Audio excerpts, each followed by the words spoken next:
it would be really lovely if I could give you some type of time frame. And it is very frustrating, honestly, when I give you a wishy-washy answer. It may happen tomorrow, it may happen in another life. Um, but if we follow this narrative, let's say Siddhartha Gautama, the birth of the Buddha happened after 554 lifetimes. That was his last life, and he had this first grace by the primordial original Buddha, and then it took so many lifetime of the cultivation of the bodhisattvahood, all compassion, to get to the point of Buddhahood. And uh, it gives like a staggering number. It is humbling, and it's what it is trying to teach us is be patient, keep working on it. And what happens is we all come from diverse backgrounds, karmically speaking. Some of us have mental, habits, tremendous amounts of pre-constructed notions and karmic inhibitions, and we need to work through them.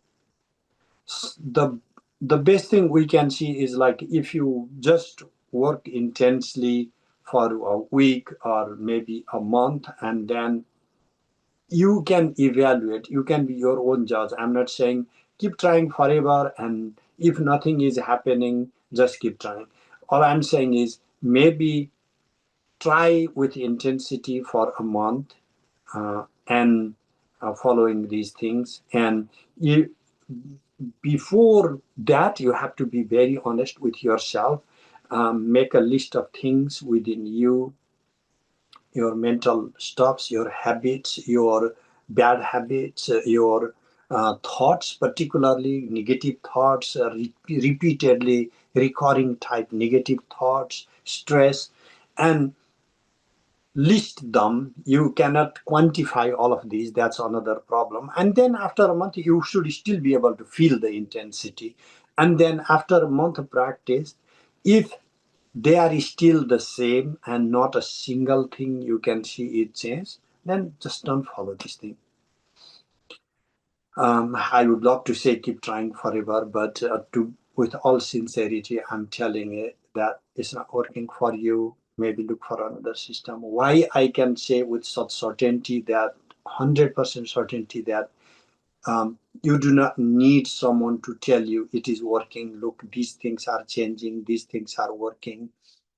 You will be able to observe in your own behavior, in your own attitude towards life, toward yourself, toward other people. You will be able to analyze your own intensity of anger or some other issues, and then you can see that it is actually working. Because forget about all these enlightenment, Buddhahood, and asampragyata samadhi. I'm not saying forget forever, but we do not need to make those as the first goal of starting with yoga. Let's be practical. Let's expect something achievable, something observable. And then we will slowly understand these theories of moksha, liberation, kaivalya, all these things. And then we can look for those states afterward. But first, practically, does it help us improve our life? I can tell you it does, but do not believe in my words. Just try it. Now, there is so much advancement in neuroimaging that they can demonstrate a diametric shift in the states of your neural synapses. New synapses are built.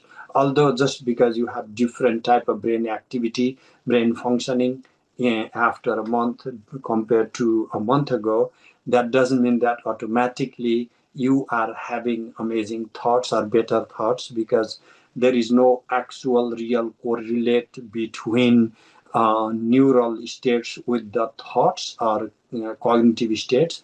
But at least you can be the judge of your mental states, and you can also see, yes, there is something observable change happening in my brain. So that would also be helpful, I think,